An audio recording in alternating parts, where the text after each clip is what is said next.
over the lake of Galilee from a hotel in Tiberias.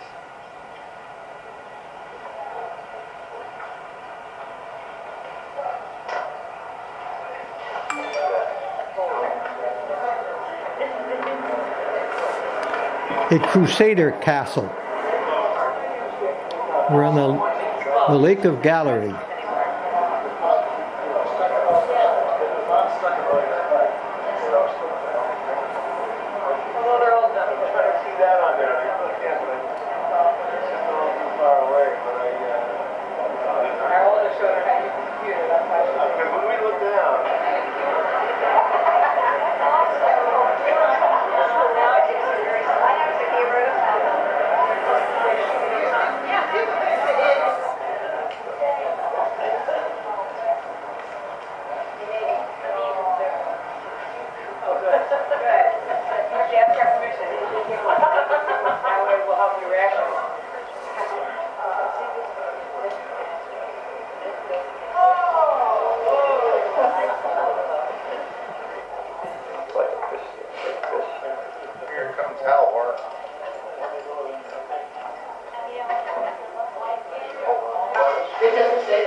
We're not seeing the full 3,000 feet high that it is further back up, and Mount Hermon is 9,000.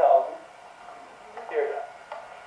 And then the Israelis have a snow-capped peak that's also up out of sight, but we can hope to see if it's not too cloudy when we get up onto the Golan.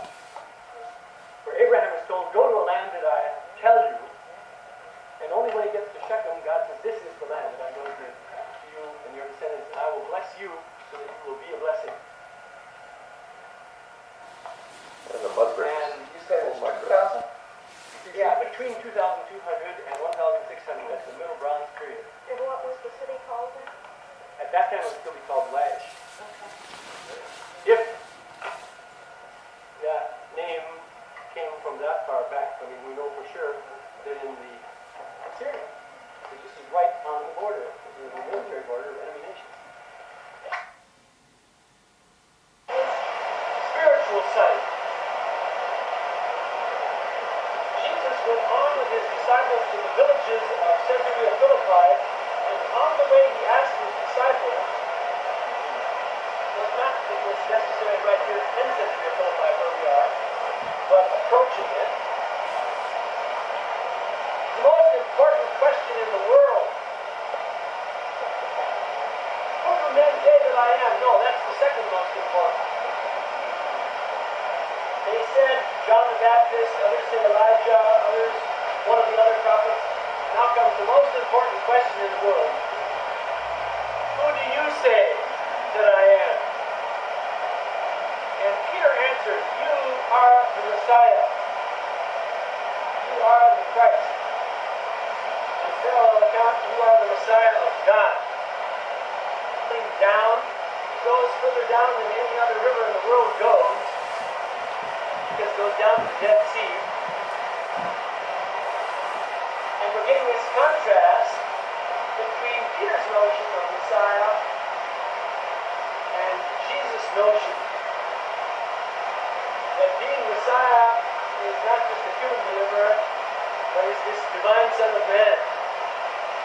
shock of the opposite that was going to suffer. He went to a high mountain apart, he and James and John, and that's the scene of the transfiguration.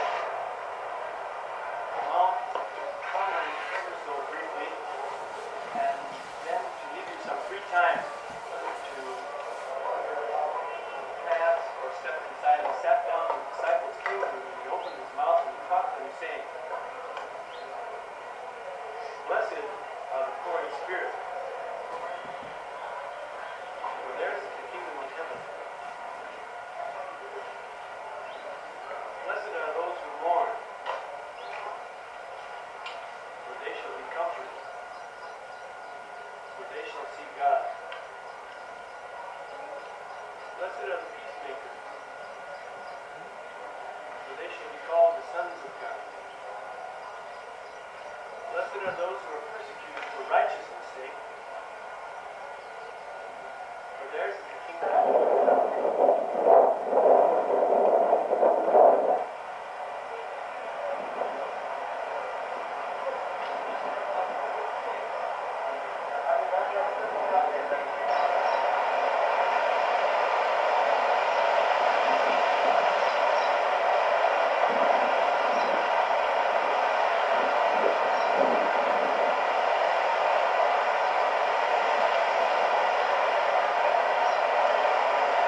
Let's just start recording because I'm doing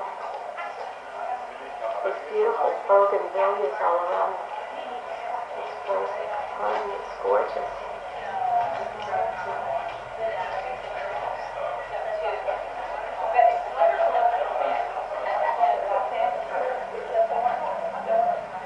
Goosebumps.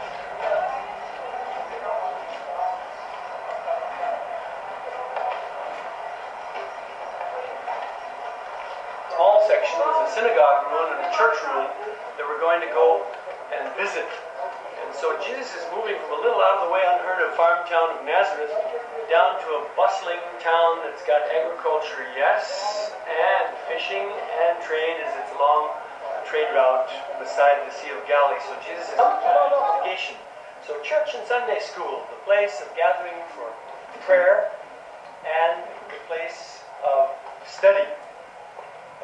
There was a roofed over area around three sides, columns here supporting a roof so that one could get out of the rain in the wintertime, and more importantly, in a hot place way down below sea level like this, get out of the sun in the summertime. In their Hebrew linguistic context and Jewish cultural context, I'll do a little bit about this bus. So this concludes our tour of Capernum, where we've seen the This is supposed to be where the first century synagogue was, down the darker stones.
panels around.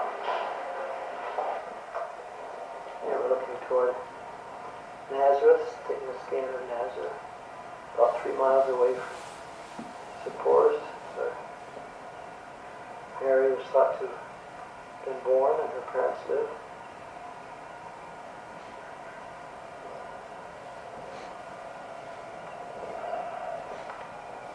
And a view from the Crusader Castle in Sepphoris. The reservoir of water that pump up from the Lake of Galilee, and there's a big aqueduct that takes the water, takes it all over the country. And here's the route you see in the foreground is the main road between Lake of Galilee and the Mediterranean, Haifa.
Toward Mount Hermon.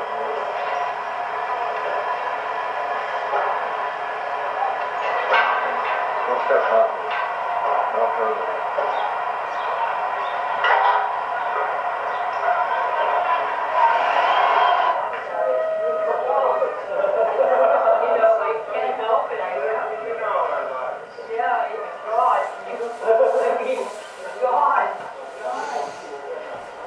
From the Sea of Galilee. Mount Hermon from the Sea of Galilee.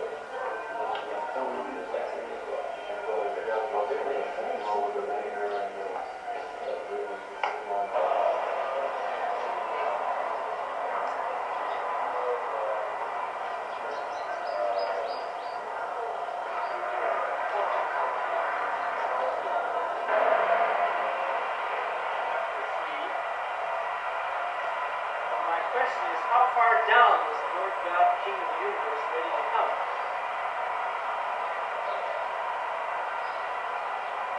Down to the edge of the Jordan, we're going downriver, and then even further down, under the waters of the Jordan River. Catfish. Additionally, it's down near Jericho, which is near the Dead Sea, which is the lowest place on the surface of the entire globe, so there's nowhere where you can go further down than that.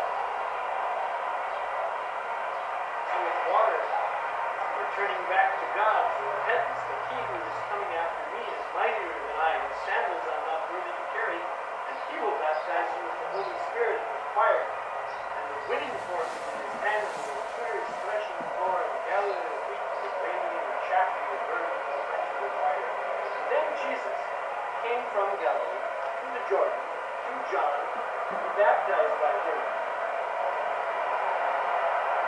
But John would have prevented him, saying, I need to be baptized by you, and you come to me? Jesus answered him, Let it be so now, for thus it came from us until all our righteous were open.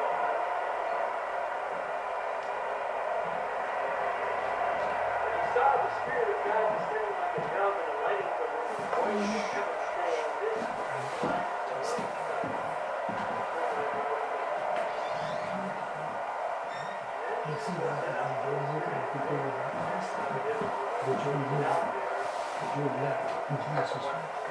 Center of Scythopolis. We're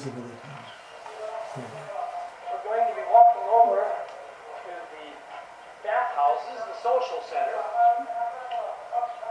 and then around where we can overview the main street, the Cardo Maximus, the business center, with the shops on both sides, and the houses in the stores. Down at the far end, we'll be passing the religious center, the temple to Mysia, the nurse of Dionysus, the underworld deity.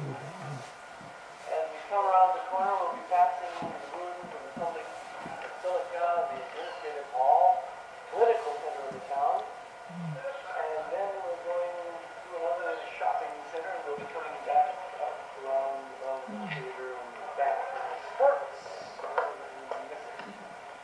Except we drive out past it because it's about a half of last centuries of pagan Roman rule with the gladiatorial rule.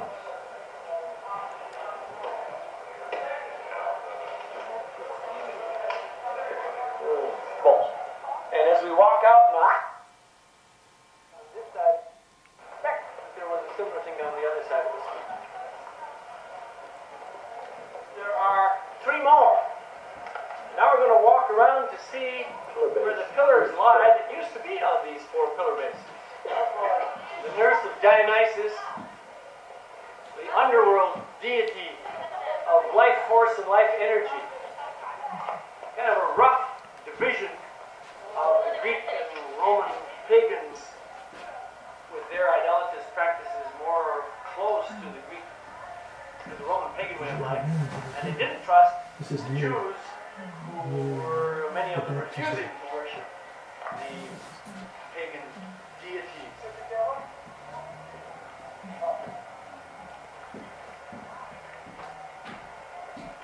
I'm standing on the tell here, which contains the remains of cities going all the way back to back to the Egyptians anyway, and even before that. Now we're looking over toward Jordan or Gilead. Here's a view from the mound, top of the mound of Gilead or Jordan, and you get a view of the gorgeous rural Jordan River Valley.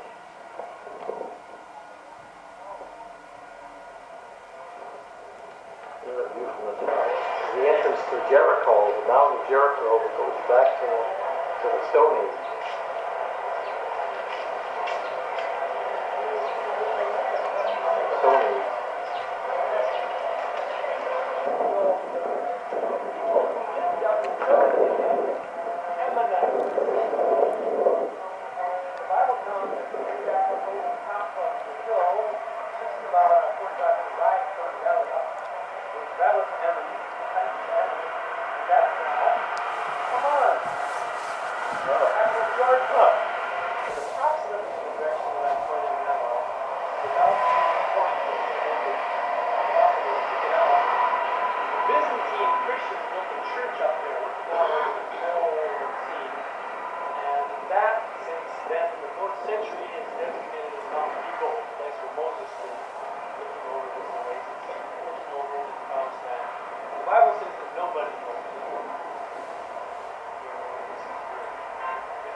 the old Roman road, which has recently been paved. See that bus? In fact, there are two buses. There's one further up. It's going around the curve and it's going away from us.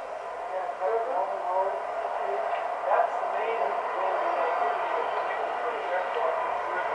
Walking that road, you are exposed to any kind of physical walking disease. You're walking within a yard, you know, why the rest of the 40 days. Memory of the 40 days of Jesus' temptation. To the left of the building, you'll see black holes where hermits lived as early as the 4th century. I hardly attested around to the house.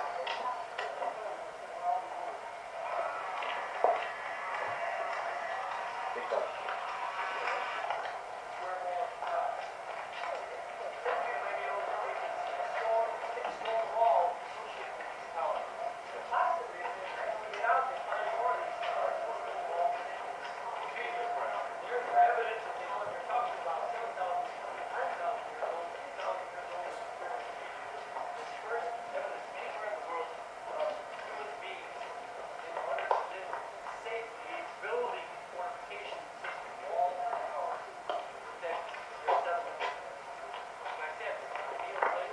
Down there, at the bottom is probably the entrance to the tower. This goes back to 7,000 BC, the first evidence of people living in community.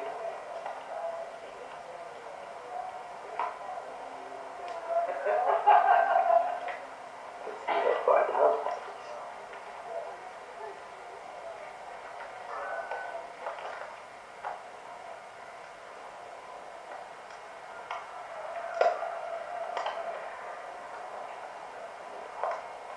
The city wall at 2200 BC. So you can see how far down that was.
courtyards around it. Way off above it, off in the distance, the hills of Judah, and the sun setting in the west there in the direction of the Mediterranean. The skyline is the water divide. The Capernum here below us is going down to the Dead Sea, and over the skyline you'll go down to the Mediterranean. So here sits Jerusalem between the ocean and the desert, but also between heaven and earth. And just think, and we'll dwell on this a bit more when we're on the Mount of Olives, having the view from there, a closer view, over the Temple Mount.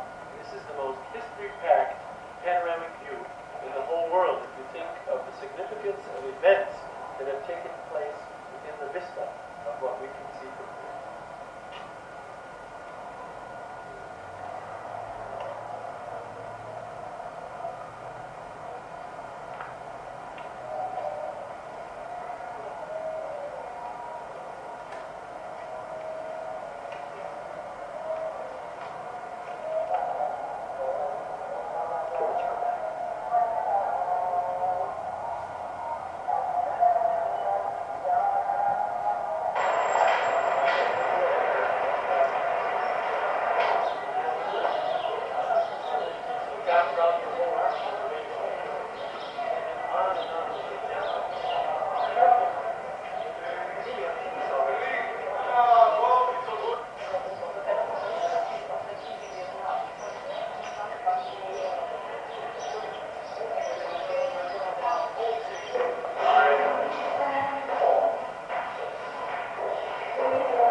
Dome, the truck that's just taking a corner on the asphalt road, if that truck would keep going straight ahead, that's the continuation. That's the city of David, just this area outside the city wall. You see the asphalt road with all the buses parked just down below to the left of that. We can't, this is Kidron, and just at the top of that, and going from the asphalt road to the left, is where the city of David was located. So you see here on the Mount of Olives we're higher. The water divide, which is the skyline, is higher. And here's this little ridge where, because of the spring of water down in the Kidron, Jerusalem could exist. And the mountains are round about Jerusalem. So the Lord is round about his people. This time forth and forevermore. 137, by the waters of Babylon, there we sat down and wept when we remembered Zion. On the willows there we hung up our lyre tongue with shouts of joy, and they said among the nations, the Lord has done great things for them. Yes, the Lord has done great things for us, and we're glad. So Jerusalem is mentioned these many times in scriptures. And we're standing at the two stages of Gethsemane, the crusher and the presser. As we think of what Jesus is going through, and what I like to call the beginning of his coronation route. Just think about it. Jesus is met by some of the officials of the high priest here around midnight, because you see he's gone through the whole Passover ceremony. After which they have concluded by singing songs of praise from the Psalms, either by himself. Abba, Father, all things are possible to thee. Remove this cup from me, yet not what I will, but thou wilt. As this tremendous pressure is on him, what comes out is purest dedication.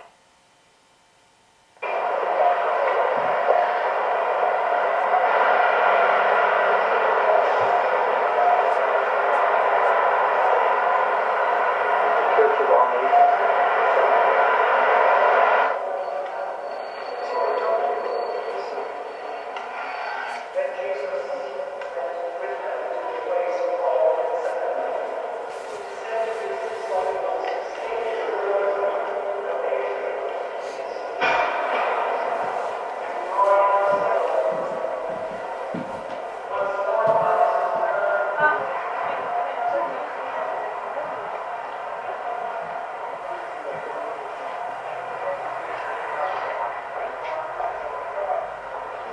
Open in Jesus' day. This is the so-called gate of mercy, compassion, the golden gate, and the peace, which would have been open in Jesus. Yeah.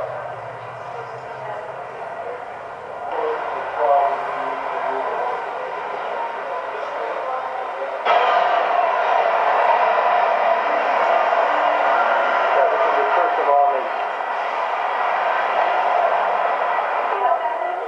Yeah, Lucas is the Capernum book. The original Garden of Gethsemane.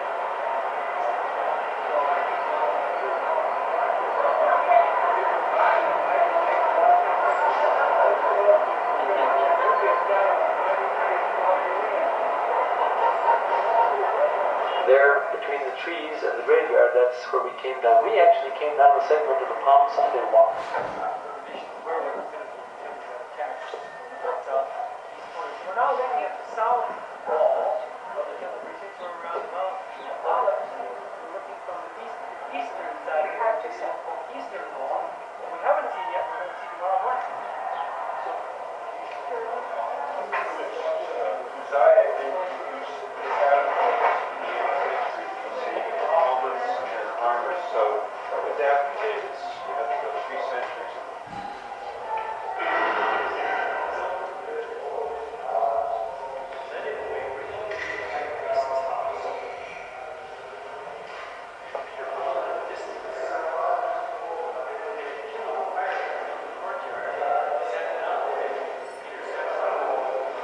This man also was with him. He's Galilean. Jesus said, man, I don't know what you're saying.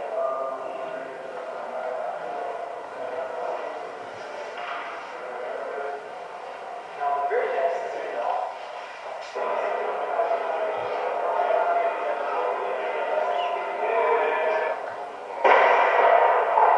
is celebrating their festival. About every 45 minutes, this is jam-packed, full of mass is completed. Another group is standing in a long line waiting for the parking lot. And then takes its turn. And it's midnight mass. This room is beamed by satellite live around the world. We have seen some of the prayers and Christmas Eve midnight in this very sanctuary.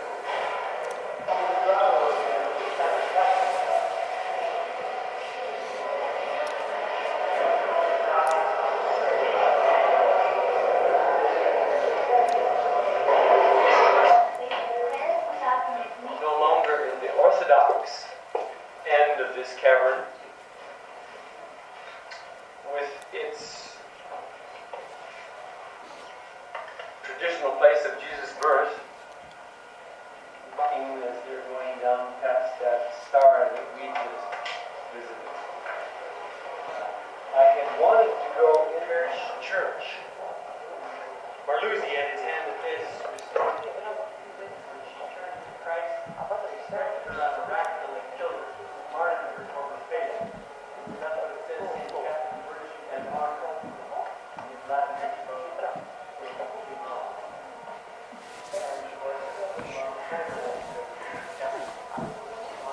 here in the middle of the plaza,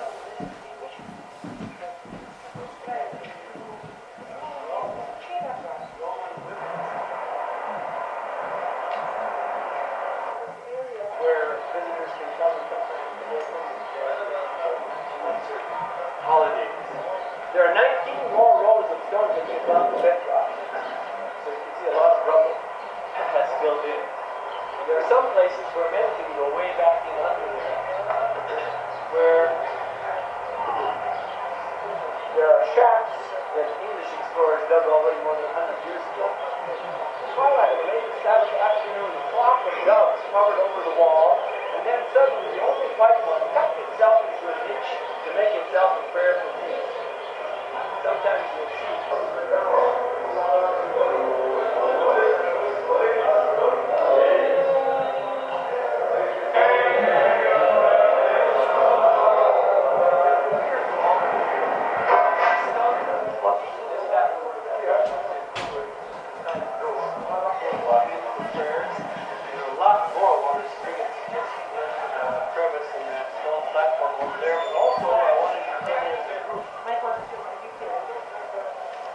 recently a Dutch Christian who's written a doctoral thesis on all the bits of archaeological evidence of this entire mountain, known are the various caverns and cisterns that are below it. And he's making a major argument for the fact that the just off the rock. Just the binding of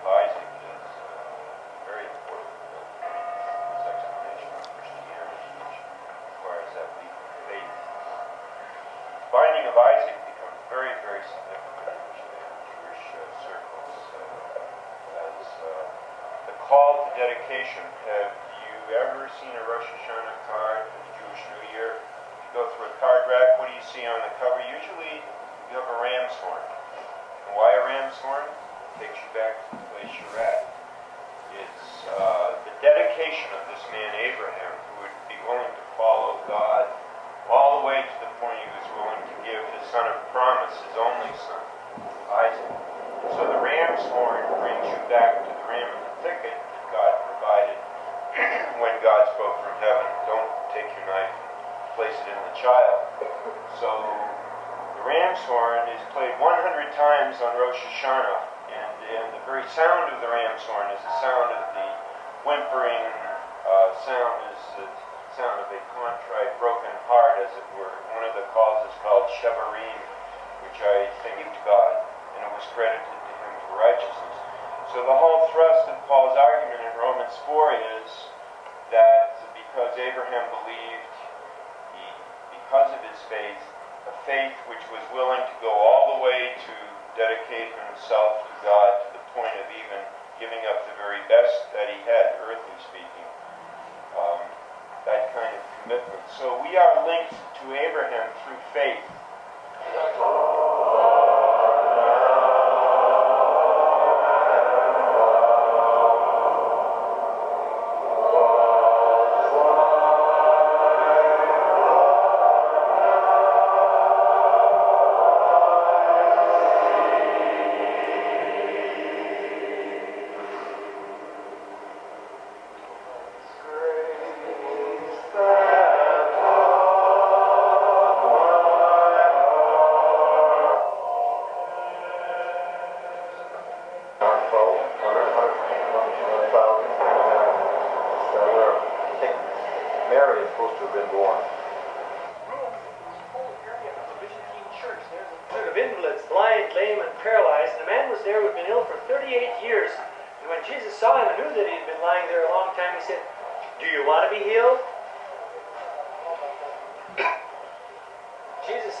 our schedule is the end of our tour. If one has more time, you've got more people. He said, I can count on my hand those who have actually turned to Christ. See, what's Rome, where the Roman columns? It's much higher up than we are now. Of the Jewish quarter.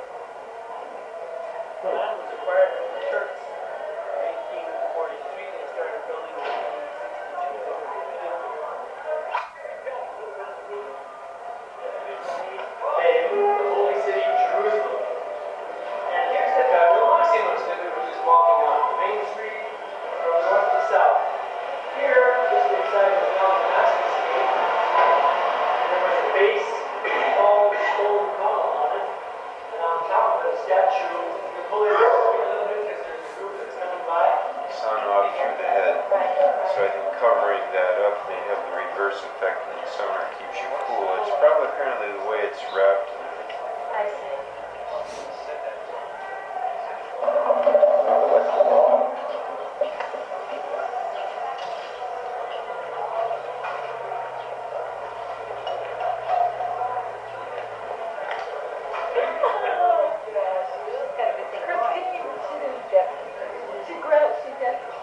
And I'm a volunteer guide.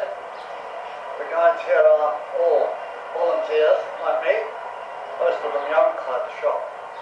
The other thing which makes this place unusual is the fact that unlike all the other places that you go to, I shan't actually say that we know that Jesus, we're only 103 years old.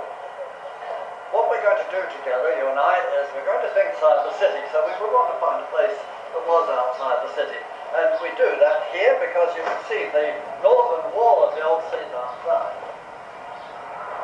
In your notes, apparently some of the ladies that went to the site didn't want to get too near, and it says they watched from afar. Now, if they were going to watch from afar, we suggest that means that it must have been a pretty wide open space. And this area is known historically to have been an empty stone quarry. Herod had taken the stone from here some years